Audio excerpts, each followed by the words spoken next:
So we're going to have a little trip back to nostalgia here tonight, to many of us, of my age anyhow, who can remember the JFK days, and particularly those summer days down in Hyannis.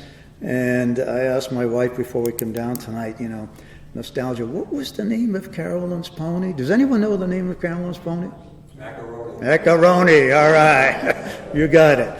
I didn't get it, my wife knew. So we're going to see some pictures of John and Carolyn when they're little, and the whole Kennedy clan. And it'll be a lot of fun. And to do that tonight, we're going to have Brian Merrick. And he is a wonderful man who's retired as first justice of the Orleans District Court. So I hope you haven't met him before, at least on a formal basis. But Brian will be talking about the whole Kennedy era in relationship to Hyannisport and during those 3 years of the early 1960s. And I asked Brian earlier, what was your relationship or association with the Kennedy family? And he said, well, not just like me, not any family relationship, but my parents were Irish and they were Catholic, and John Kennedy was saint. His picture literally hung in the hallway of our home. And Brian recollects in his younger days too that the Kennedy thing was a real iconic family. So his interest also stemmed from his wife's interest in the family, and she was the curator and one of the early founders of the JFK Museum on Main Street in Hyannis. And if you haven't been there, it's a good take-in, so you may want to consider that as well. So, without any further ado, I'd like to give a very nice warm welcome to Brian Merrick.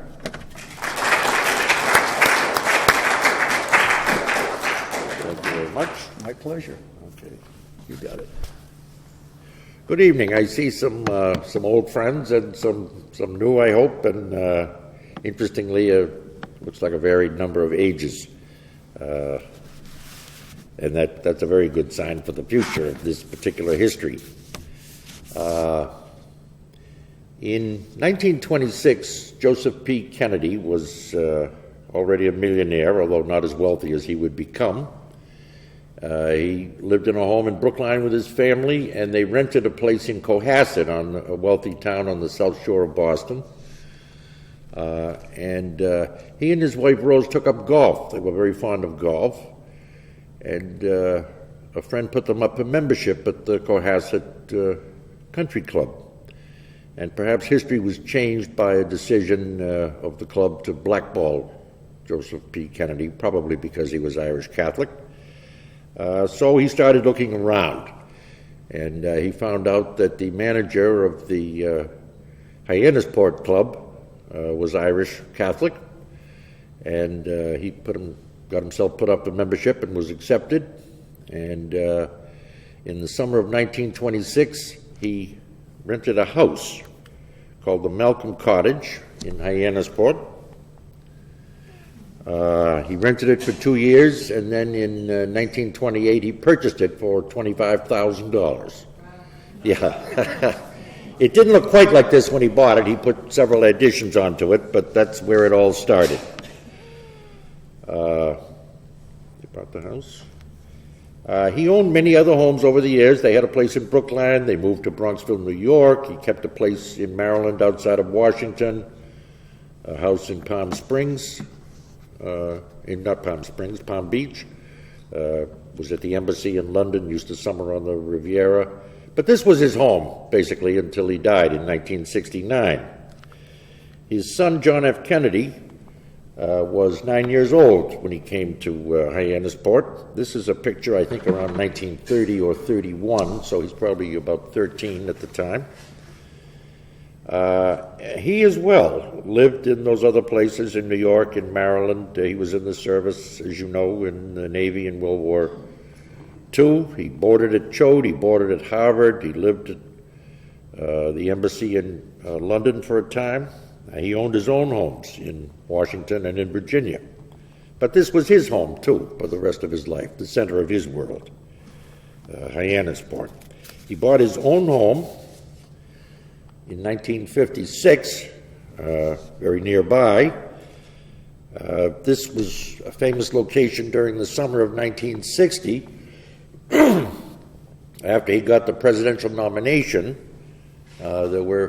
he came here for a couple of weeks, supposedly a vacation, but very much of a working vacation. And he held press conferences out on that patio and with the media all assembled down below. That purchase completed what became known as the Kennedy compound. There originally was the ambassador's house, and Bobby had bought a house a few years earlier, and this was Jack's house up here. He could get access to Bobby's, as he did Election Day in 1960, and as he did frequently walk down and visit his father. The main draw originally, you recall, was the golf course, which was on Irving Street, which runs right along here and goes right down to the golf course here, and down the other end is the dock where they kept their boats. It's sort of a semi-private setup. And there's the lawns with all the famous touch football games and a beach with, again, a lot of pictures of a very photogenic family. During the Kennedy campaign and his presidency, Hyannisport became, during the summers anyway, a center of the world. There were massive and intensive press coverage, newspapers, TV, and glossy magazine color photos of the wealthy, powerful, and glamorous family at work and play in this seaside setting on Cape Cod.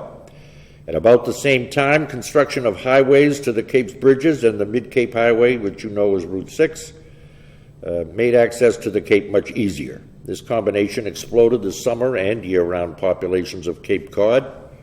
Tourism boomed, and it has continued. To this day, the JFK Hyannis Museum receives 60 to 70,000 people a year that want to just get a feel of the Kennedy presence on Cape Cod. To their neighbors, this was not an unmixed blessing. The Kennedys always had friends and admirers on the Cape, but attitudes towards them depended on whether one was interested in growth and development or wanted things to remain as they were. Admission to the Hyannisport Club did not assure acceptance among their summer neighbors, who in that area of Hyannisport were mostly Yankees and Wasps from Pennsylvania and the Midwest. The Malcolm Cottage, before it became famous as part of the Kennedy compound, was known locally, by some locals anyway, as the Irish House. Jack Kennedy's political success was a source of pride and prosperity for many locals, but others complained about the traffic and costs of handling hordes of Kennedy-seeking tourists, with the result that in 1960, against President Nixon, or against later President Nixon, against Vice President Nixon in the election, Jack Kennedy lost Barnstable County to Nixon. He lost the town of Barnstable to Nixon, and he lost the voting precinct that included Hyannisport to Nixon. So the admiration was not unmixed. It was in the summer of 1960 that national attention, the press and the media and the public, turned to Hyannisport. In July of that year, John F. Kennedy was nominated for president at the Democratic Convention in Los Angeles. During the convention, Mrs. Kennedy remained home in Hyannisport. She was pregnant, due in November. There was lots of coverage, television and newspaper photos of the pregnant Mrs. Kennedy watching the convention on a rented television set. While Senator Kennedy was at the convention,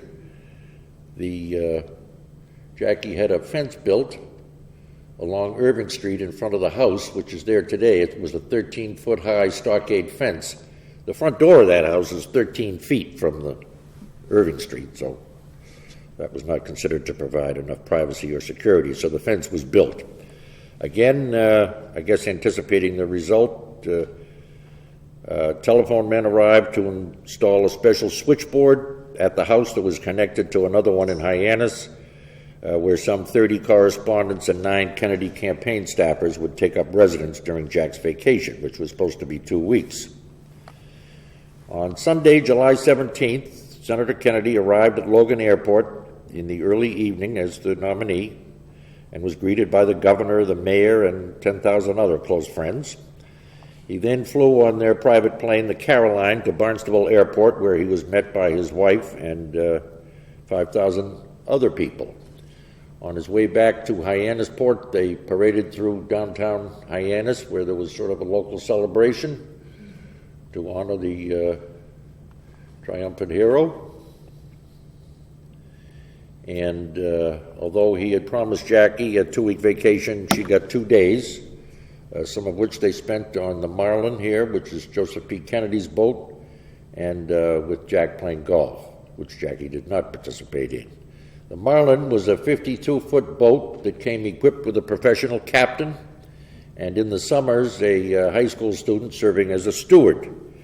It was not a bad way to travel in the summer, but things got even better.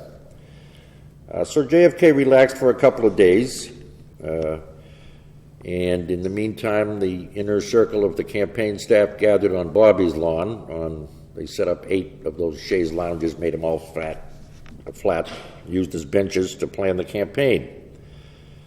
Press secretary for the campaign, Pierre Salinger, later the White House press secretary, briefed the press daily.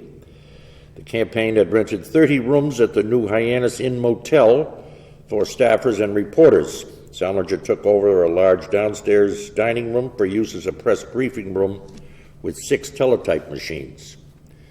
Once Kennedy became the official nominee, President Eisenhower dispatched CIA Director Allen Dulles to Hyannisport to give Kennedy a full national security briefing from the CIA. They met briefly afterward with the press when this photo was taken. Also during that 2 weeks, the mighty of the Democratic Party flew in and out to pay their respects, to patch wounds, and there were plenty, and to plan the campaign. On pretty much of a daily basis, Kennedy would meet privately with a visiting prominent Democratic political leader, then come out and meet the press with the visitor on the back patio and lawn. Favored guests with the time were taken out for a cruise and further talks on the Marlin. Very often, Kennedy would walk with the guest out to the front of the stockade, show his face a little for the cameras, and shake hands with a few voters who were mobbed out in the front. The first guest was the running mate, Lyndon Johnson and Mrs. Johnson. They were delayed in their arrival by weather and diverted to Otis Air Force Base. Johnson got off the plane and announced to the waiting press, "I have come to see my leader." Dinner was kept warm for the Johnsons' arrival at 9:30. The Kennedys graciously vacated the master bedroom to accommodate the Johnsons, as the guest quarters were deemed too modest for the grand majority leader. The next morning, a heavy southeaster drove the press conference indoors to the dining room of Joseph P. Kennedy's house. That's where this photograph was taken. The candidates talked to reporters about the campaign and especially an upcoming 3-week special session of Congress that LBJ had scheduled with the hope that he would be the nominee at that time. Johnson's country boy parting to the press as he left the Kennedys was, "It's just like that old Baptist hymn, where he leads, I will follow." The next day, Adlai Stevenson arrived and met with Kennedy for a couple of hours in the morning to discuss foreign policy and the campaign. This is the press conference out on the patio, I guess. In the afternoon, they cruised on the Marlin with Mrs. Kennedy, and after meeting with reporters on the terrace, chatted with tourists outside the stockade fence. There were other visitors who got the same meeting and press conference treatment. Walter Reuther, the head of the United Auto Workers, was quite upset that Lyndon Johnson had been put on the ticket, but this meeting apparently and common interest served to assuage him. New York politics was the subject of the discussion with former Governor Averell Harriman and New York City Mayor Robert Wagner. Many others came in on a daily basis. Senator Stuart Symington of Missouri, who had been a dark horse candidate and a disappointed favorite for the vice presidential nomination. Michigan Governor G. Menon, called Soapy Williams, named after, I guess, Menon was the aftershave company, so he was called Soapy. Ohio Governor Mike DeSalle, Senator Henry Scoop Jackson, who was around for many years after he was a young man then. Of Washington, former Connecticut Governor and diplomat Chester Bowles. Locally, on July 30th, the Hyannis Civic Association meeting at Union Chapel had an overflow crowd as residents supported a petition for regulations or barriers on roads going into Hyannisport to stem what police estimated to be 3,000 cars per day driving by to see the now famous homes or to catch a glimpse of a Kennedy. They did not express any hostility to the Kennedys, and Bobby reportedly said that the family would go along with any measures that were requested. JFK himself had said he would go along with anything short of moving. On August 3rd, however, the Barnstable Selectmen rejected the petition. It became academic for a while.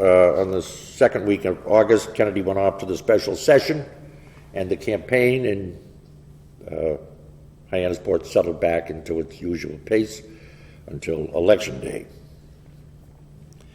On Election Day in November, an even bigger crowd of media descended on Hyannis and Hyannisport. Senator and Mrs. Kennedy voted in the West End branch of the Boston Public Library from his voting address, an apartment in Boston that I don't believe he ever stayed a night in. It was just a voting address. After voting, he flew from Logan Airport in the Carolinas to the Barnstable Airport. This time he passed up a cavalcade of local politicians who wanted to get together with him and headed straight to the compound. He had breakfast at his father's house and spent the day with family members and friends, except for a photo op on the lawn with Caroline and Jackie to appease the press, and this is one of the results up there. He walked over to Bobby's home. Bobby was the campaign manager, and his house was set up that night as a campaign headquarters. They had a communications center with 4 wire service teletype machines, a switchboard, and 30 phones had been set up, including 14 direct lines for state chairmen across the country to call in information to. A data analysis center was set up in the children's bedroom upstairs, which had been cleared for that purpose. After inspecting all that, he went home and took a nap. A mile and a half away at the Hyannis National Guard Armory, some 250 men and women of the local, national, and international press had gathered to report the election results and the candidates' response, as of course had a similar group at the Ambassador Hotel in Los Angeles for Vice President Nixon. A week before, a couple of campaign advance men had persuaded the National Guard to make the Armory available as a press and communications center on election night. This earned the building a nomination to the National Register of Historic Places, and I think the town is still trying to figure out exactly what to do with it. This local television dealer was persuaded to loan a dozen television sets for use in the Armory and at the compound. Western Union and AT&T installed 100 or so special long-distance lines and 50 teletypewriters. Communications were much more bulky in those days. Some seasonally shuttered resort hotels opened rooms for the 250 correspondents and 80 campaign staff. A local lumber company donated lumber, and a carpenter was persuaded that it would be a great honor to build cubicles and platforms. Seats and benches were loaned by local churches, although perhaps trying to avoid any church-state conflict, not by the local Catholic Church. On Election Day, the anti-aircraft gun on which the Guard usually trained in that building was removed from the main hall. Back at Hyannisport, Kennedy had a daiquiri before dinner and dined at home with his wife very casually with personal friends. No political conversation until later on. He went back and forth that short route to Bobby's house to keep an eye on things, where his siblings and some campaign staff were gathered. The Lewis Harris polling operation had collected data from key precincts and counties around the country, and that night they were trying to compare actual data coming in with what was predicted.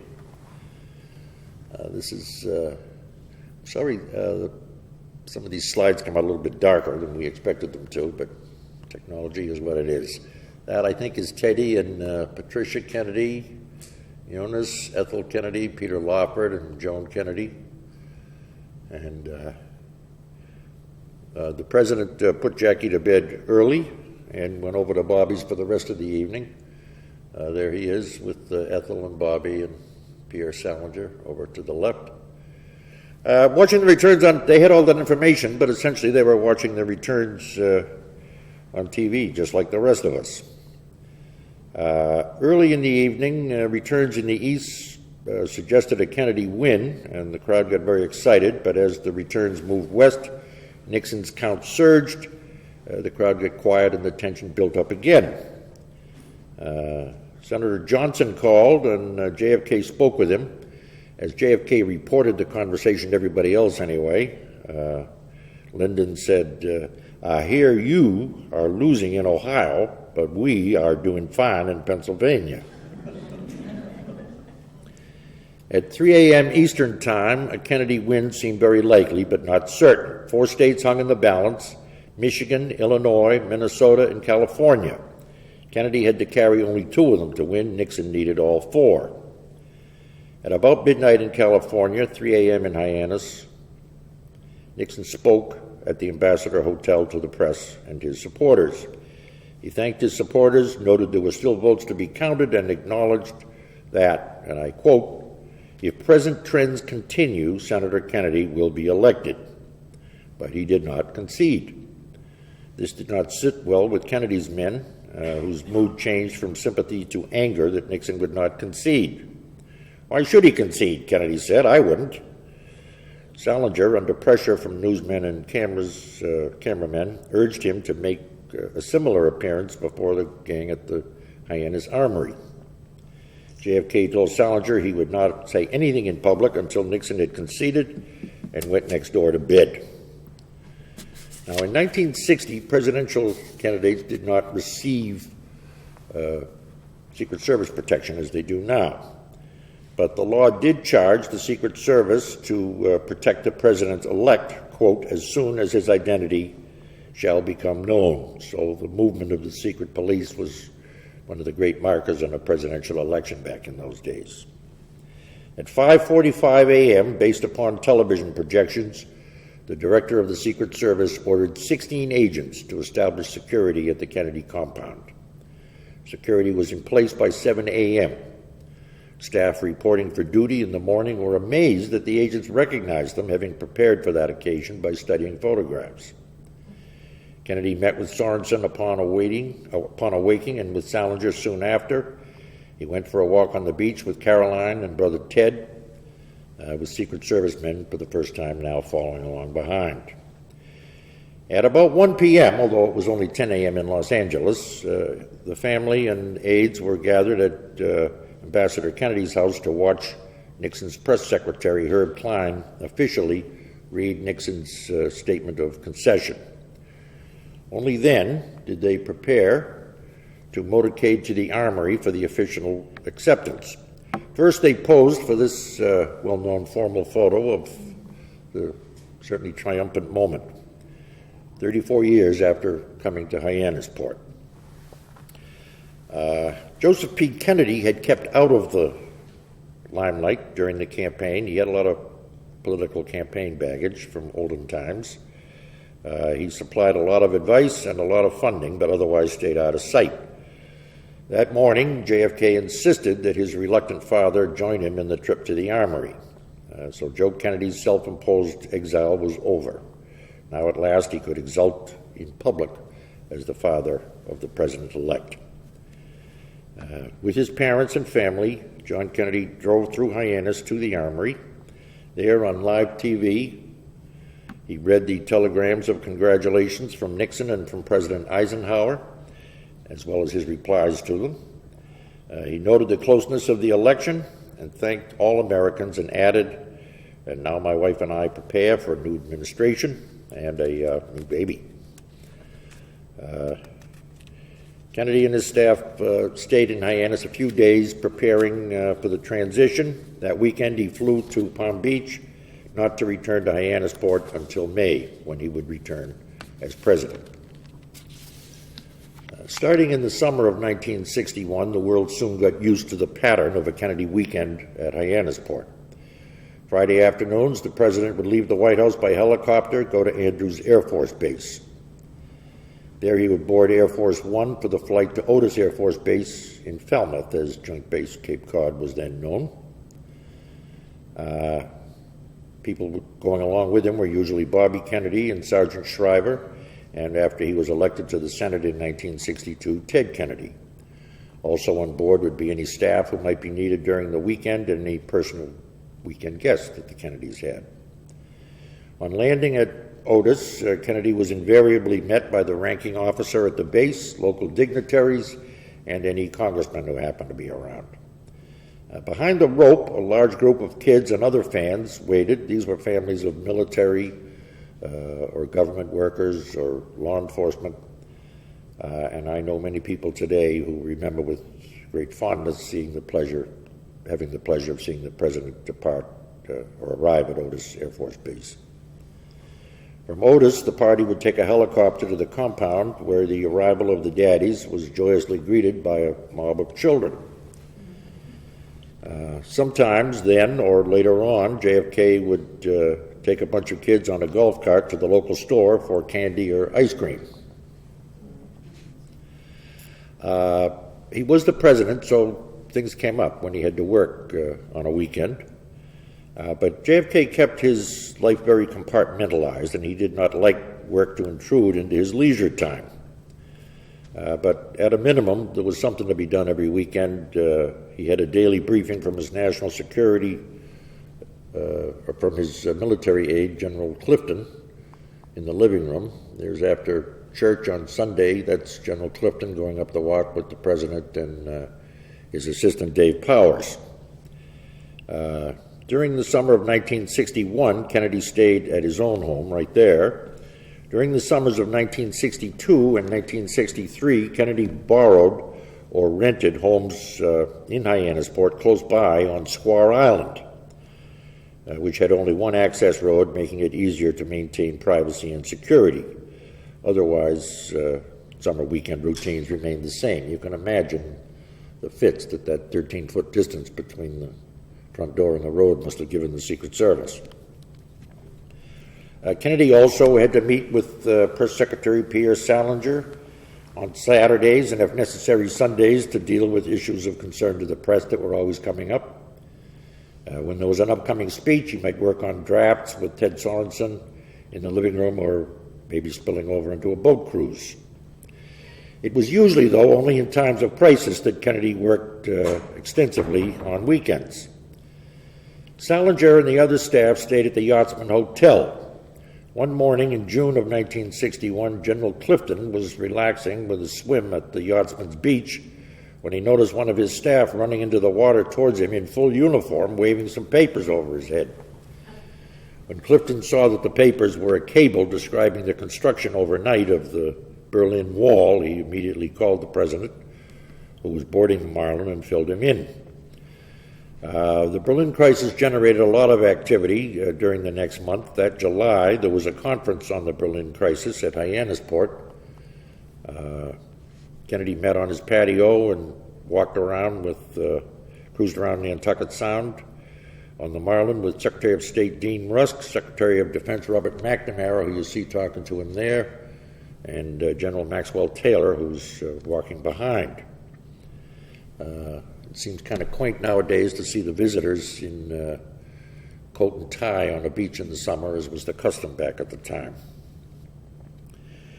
During the cruise, which they went to continue the conference on,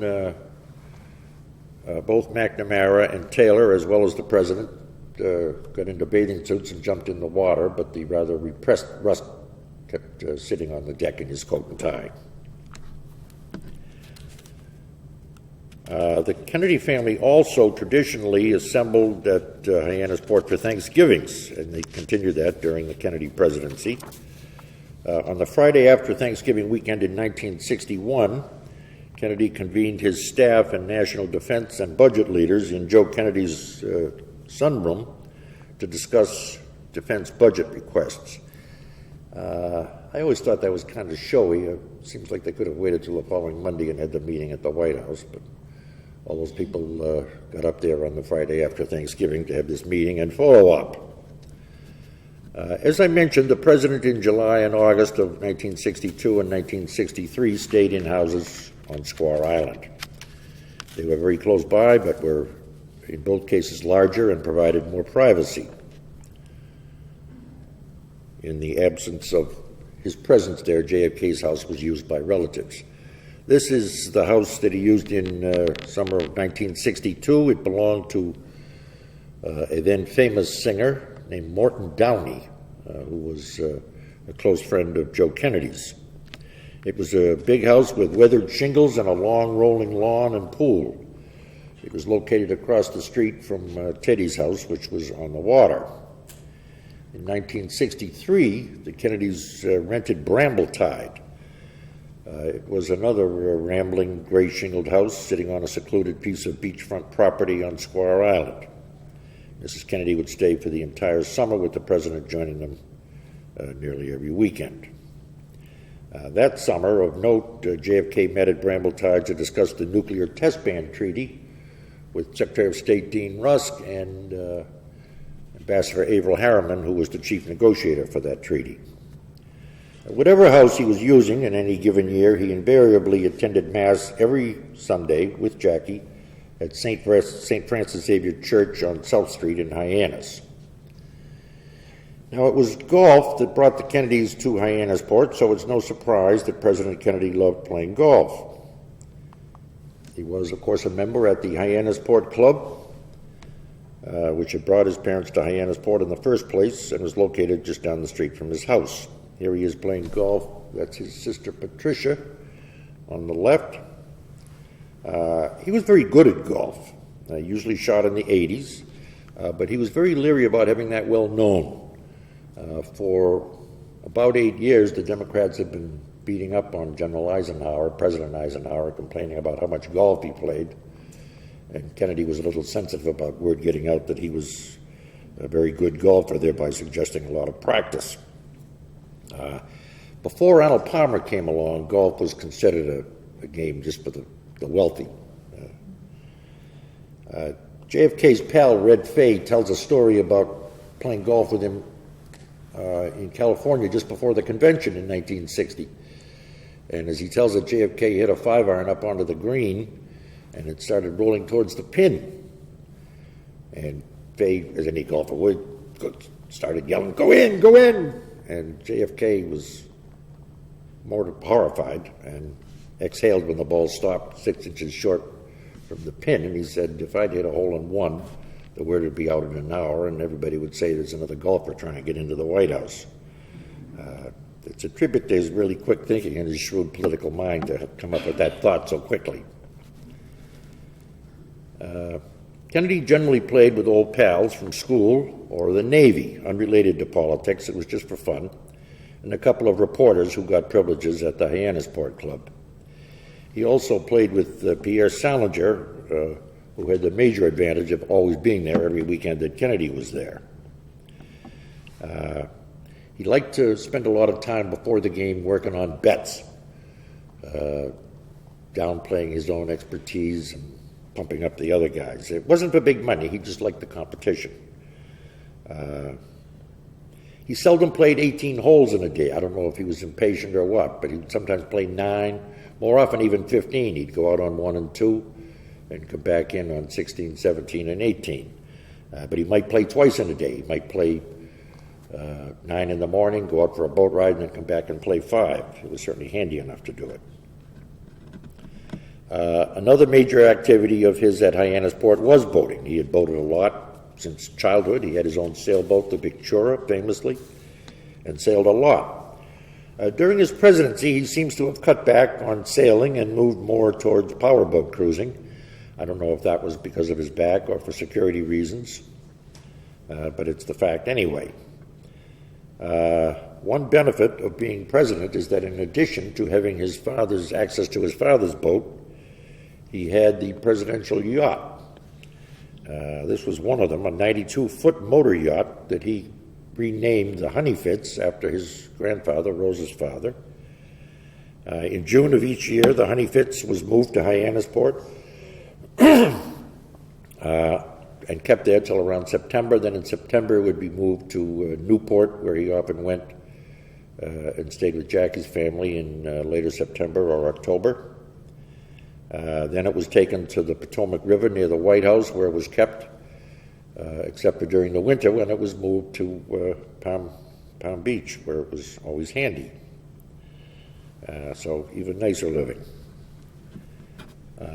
Jackie redecorated, and this is where I really regret we don't have better color. She redecorated, this is the main stateroom looking towards the stern. I don't know if that was done with private funds or government money, and there's from the stern looking to the other end of the stateroom. It even had a private stateroom for the president to use if he needed a nap or was on a long trip. He just loved cruising on that boat. Did I have that birthday party? Oh, it's in there somewhere. This is the top deck. It had a portable awning over the top of it that could be taken down or put up as needed. He loved to just sit up there and chew the fat. There he is with his brother-in-law Steve Smith and Jackie's brother-in-law Prince Radziwill and some other people. In addition to the adults, he loved to talk to the children. There he is with Maria Schreiber and Caroline. Caroline used to tell a story years later about how he would tell her to look at the yellow and the purple sharks in the water following them, which, although I could never quite see them, he would say they especially like to eat socks and would have his friends throw their socks overboard, which I loved.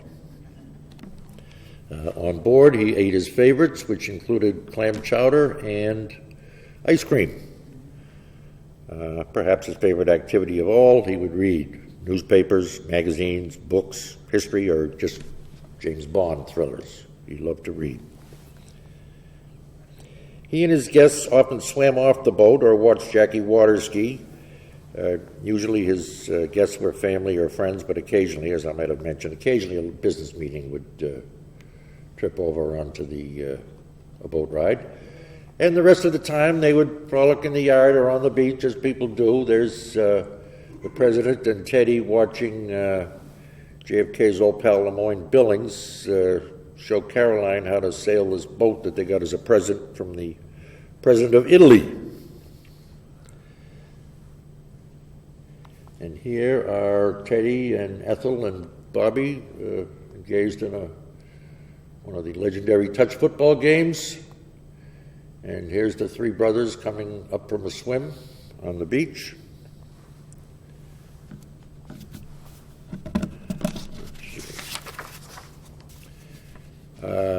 Jackie and Caroline often went riding at a stable in Osterville. This is a more unusual picture of the president watching young John on a pony. He doesn't look too thrilled about it, and was never a legendary rider himself. The president and Mrs. Kennedy would usually dine at night at home with old personal friends, usually unconnected to politics. Then he would go over to his father's house and look at a movie. Now, his father had been a movie producer and had a full theater built into the basement of the house. It had about, 20, 24 seats, a big screen, and a professional projection booth built into the back room of the house. And as a former producer, he had access to first-run movies, and his son becoming president didn't only help that access, so they could see about whatever they wanted. JFK was kind of fussy. He'd watch a movie. If he didn't like it, he'd just quietly slip out of the movie while everybody else was watching. In December of 1961, Joseph P. Kennedy suffered a severe stroke. He was crippled and confined to a wheelchair and required private nursing care for the rest of his life. Although he seemed to understand things that were said to him, he was unable to speak coherently and could only make sounds expressing emotions. The White House usher's diaries at the Kennedy Library show that every single day that the president was in Hyannisport, he visited his father, often more than once, often for dinner, but never for less than 20 minutes. And there were other visitors. In 1962, John Glenn circled the Earth, was the first American to do so in a complete orbit, and that summer he got to stay with Robert Kennedy at his home and water ski with Jackie. In 1961, Kennedy, as a diplomatic gesture, had an interview at his own living room with Alexei Adzubai, who was the editor of the Soviet newspaper Izvestia, but more importantly, the son-in-law of Nikita Khrushchev. In the spring of 1962, workmen and cleaners opened up the compound much earlier than usual for the visit of the newly elected Canadian Prime Minister Lester Pearson, usually called Mike. Now, Kennedy was very fond of Mike Pearson, but he was the only foreign head of state to ever visit Hyannisport, and I always thought it was, I like to think anyway, that it was not so much his fondness for Pearson as that he detested Pearson's predecessor, who Pearson had beat in the election, and just wanted to show him up. It pleases the Irishman in me.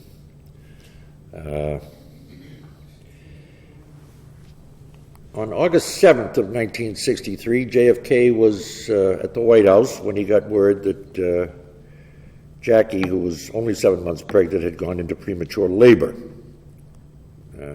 JFK flew to Otis Air Force Base, where Jackie was hospitalized at the base hospital. The child had been born while JFK was on his way. He seemed to be doing well. JFK wheeled the baby they had named Patrick into Jackie's room for a visit. Patrick, however, developed breathing difficulties and was moved to Children's Medical Center in Boston. JFK spent the next 2 days shuttling back and forth by helicopter, spending time with Patrick in Boston, the other children in Hyannisport, and Jackie in the hospital at Otis. He spent the 2 nights in Boston, one night at the Ritz and the next in a hospital bed near Patrick. Patrick died on the 3rd day. President Kennedy attended a private funeral at Cardinal Cushing's chapel in Brighton, and the burial in the family plot at Holyhood Cemetery in Brookline. Patrick was lowered into the ground in a small white coffin. Secret Service agents and staff were shaken by the only sight they ever had of President Kennedy weeping. Except for a quick business trip to D.C. for a few hours, JFK and Dave Powers stayed with the children for 4 days until Jackie was able to come home. This sad picture was taken later that month at Brambletide. On September 2nd of that year, Labor Day, an event of particular cultural and historical significance occurred at Hyannisport. Walter Cronkite of CBS News interviewed President Kennedy for the first half-hour nightly network news broadcast. It was important culturally because news broadcasts, the national networks, had previously only done 15 minutes. CBS switched to a half an hour, and the other networks soon followed, and people have been getting a lot of their news that way ever since, on a half-hour nightly news broadcast. It was important historically because of a couple of things JFK said in the interview that have been used by both sides of the debate over what he would have done in Vietnam if he'd lived. He was asked about the war in Vietnam, and Kennedy said in words that were used later by one side, "In the final analysis, it's their war. They are the ones who have to win it or lose it. We can help them. We can give them equipment. We can send our men out there as advisors, but they have to win it, the people of Vietnam against the communists." Later, however, in the same interview, he said, "I don't agree with those who say we should withdraw. That would be a great mistake. I know people don't like Americans to be engaged in this kind of effort. 47 Americans have been killed in combat with the enemy, but this is a very important struggle, even though it is far away. We made this effort to defend Europe. Now Europe is quite secure. We have to participate. We may not like it in the defense of Asia." On the weekend of October 19, JFK went to Boston, attended the Harvard-Columbia game, and attended a political dinner at the Commonwealth Armory that night. Sunday morning on the 20th, he went to church in Boston and flew down to Hyannisport for what turned out to be a final visit with his father. They spent a lot of time in the house, took a ride on the Marlin. The next morning, John Kennedy left Hyannisport and Cape Cod for the last time. Dave Powers, who was with the president, reported that Ambassador Kennedy, as usual, watched JFK go to the helicopter on the lawn that would take him to Otis and Air Force One. JFK put his arm around him and kissed him.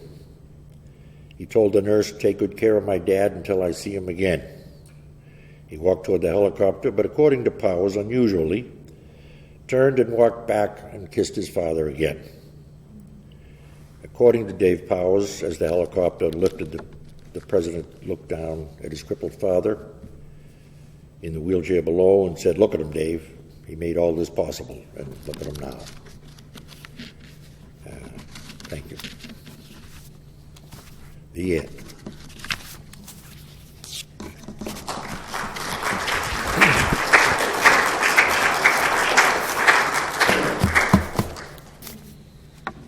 Any questions? Questions? Okay. Yes. There is a misconception that everything at Kennedy compound, which is about 50 houses, are all inhabited by Kennedys or owned by them.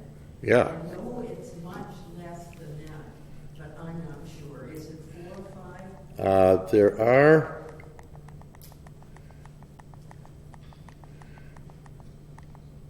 Who's right? There's probably a way to do this without going through all these, but it's beyond my technology. Hold on a second. Here we go. That one overview of the compound showed them all. Except Ethel's house, I don't think. Well, I know she's still there. But I don't think. There it is. Okay. So, that's the president's house. That's Bobby's house. And that's Joe Kennedy's house. That was the compound. I understand that they own some other houses. My wife was telling me, I think Chris Kennedy now owns Brambletide, which is nearby. The Shrivers had a house nearby. Several of them have houses nearby, but not in the so-called compound. The compound, Ted Kennedy Jr. owns the president's house. Ethel is still in her house. Ted Kennedy occupied this house after Joe Kennedy died, and after he died, his widow donated it to the Kennedy, the Kennedy Senatorial Institute, Institute of the Senate. And, they suppose they're going to have meetings. They occasionally have fundraising events in a tent on the side yard there. I had the good fortune when it was empty to get a tour through the house, which was certainly very interesting. But there are other houses that are around there that are owned by Kennedys, but those are the only 3 from the original compound. The third house up on the right-hand side. Okay, wait a minute. This one? No, down. No, down. Oh, over to the right. Again to the right. Now, it's right about there. No, not there. Down. Off the... Down. Yeah, right about there. Okay, well, that's the pool, I think. Yeah, you're moving it. Oh, there's probably a house there is a house to the right there. I don't know if it's in the picture, but... That's the one that Teddy Kennedy Jr. now uses. He has had... Oh, no, he's in this house.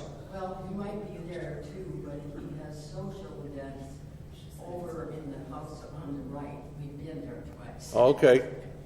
All right. And then Ethel's house, I thought was, I think it's the one directly above Joseph Kennedy's house. No, down, that one. But it doesn't look the same as it does. No, and that's the garage. And Patrick Kennedy lived there for a while, sort of converted into an apartment with a townhouse. There was only 3 homes in the Kennedy compound. Yeah. Where is Joseph Kennedy's home is the big one. Yeah. Bobby's Kennedy's to the left, and the president is in the back, as he pointed out. The house in the front that you were looking at was a fellow by the name of Dr. Curry. He lived there for many years.